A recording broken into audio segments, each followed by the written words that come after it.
Welcome everyone. I'm going to show you how to remove the backgrounds from your promo materials using open source software. This is completely free and it's pretty close to Photoshop, but you don't have to pay for it every month for a subscription. So go ahead and download that for your system. I'm using a PC. In case you use Mac, just know that it might be different for you. We're going to go ahead and open up the program once it's downloaded, create a new file, and here you're going to be able to enter the dimensions. This one's already set to the largest screen size for like the background on your computer. It's pretty standard, and we're doing this in pixels. You're going to go down here to fill with transparency. That's very important. Going to click that and create, and here I already knew my dimensions for this photo. If you see a solid background, then you have done this wrong. You need to try it again so you get the transparency. Otherwise, you're just going to see the background. Go ahead and open whatever image you want as a layer. This is different than opening as a project. I just like doing this extra step to double check that my background is going to be transparent. So this is the image that I will be using today. It's very simple, pretty small, and right here you can see it tells you what the pixel size is in case you haven't looked in the properties to see what the size is for your canvas. So here it is above the background. So we're going to add the alpha channel, and what that's going to do is allow us to cut out the white sections around it. So I like to use the path tool because I find that it's much cleaner than the free select tool, which is what I first started with, and it took me hours to do photos. This is a much quicker, easier way, and all you have to do is click and it's going to create these dots. So what I'm doing here is I'm clicking and I'm holding, whether you're on a trackpad or if you use a mouse, and that's going to give you these little handlebars to control the curve a little better.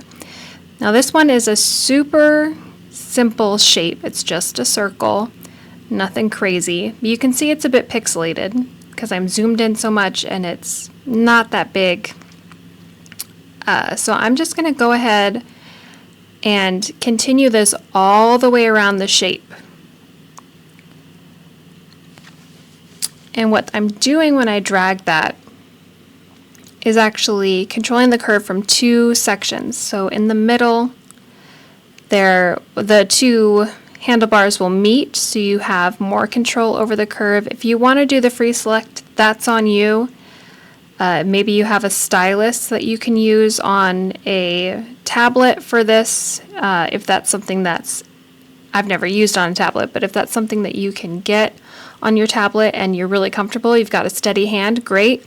Those of us who are not so great at this, I think this is the best option. So we're coming to the end here.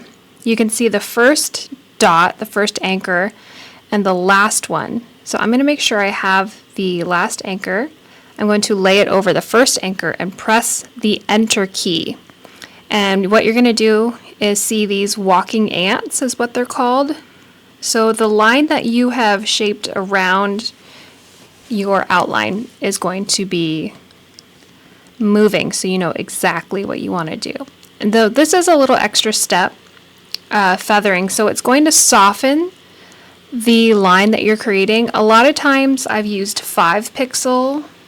I'm using 2 on this one because I don't really want a really soft line. I want a cleaner line, which you can't see yet. You will see this in a bit. So let's zoom out, and now we are going to go up to select and invert, so that what you're taking away is not the middle picture that you want, and you're going to press the delete button. So not the backspace, make sure you're pressing delete, or you can go to select or edit up in the top and delete.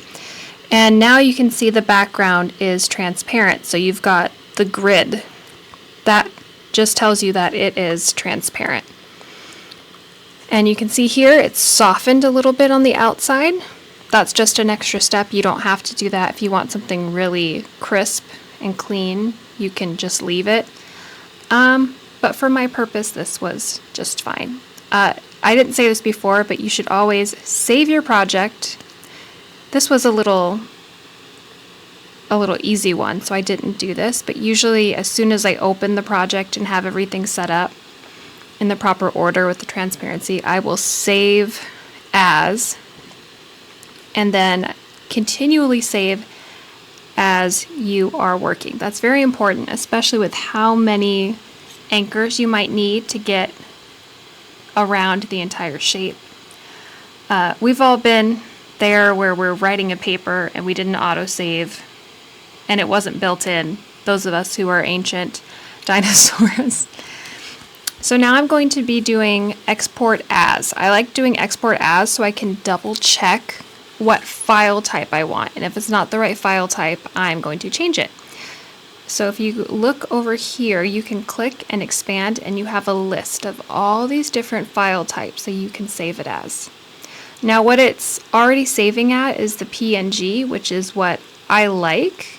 You can go ahead and make it an SVG later on. I haven't figured out how to do that on here directly, but I will go ahead and convert it other ways if I need it to be really, really high quality. So that is done. That's it. That's done. So now I'm going to go to where I saved it and I'm going to check it. So let's go ahead and open that. And we're going to see what it looks like now that we've removed the background. And there it is. You see it's just a simple circle. It's all we wanted. I'm going to zoom in here so you can see it's a little bit softer around the edges. It's been feathered out. It's not 100% smooth, but I don't need it to be 100% smooth. And here's the original, just to remind you that the background was white, and that looks kind of funny on the black background, and I use a lot of dark themes. So I wanted to get something that was transparent, so whether I was using a dark screen or a light screen, it wouldn't have those weird edges. So here is my Notions template that I've been working on. This is what I've done this for. I had to do it anyway, so I thought let's show everyone how to do it and not just write it down. So now let's go ahead and upload so you can see what it looks like once it's in the file project. And this is a small file. This is only 320 pixels square, and there it is. So now you can see around the back. If I wanted to make this light, it would just be a white background instead. If you want to keep up with me and what I'm doing, you can visit my website, alyssajacob.com, or you can keep up with me on the YouTube channel as well. Thanks for watching, everyone. Happy dancing.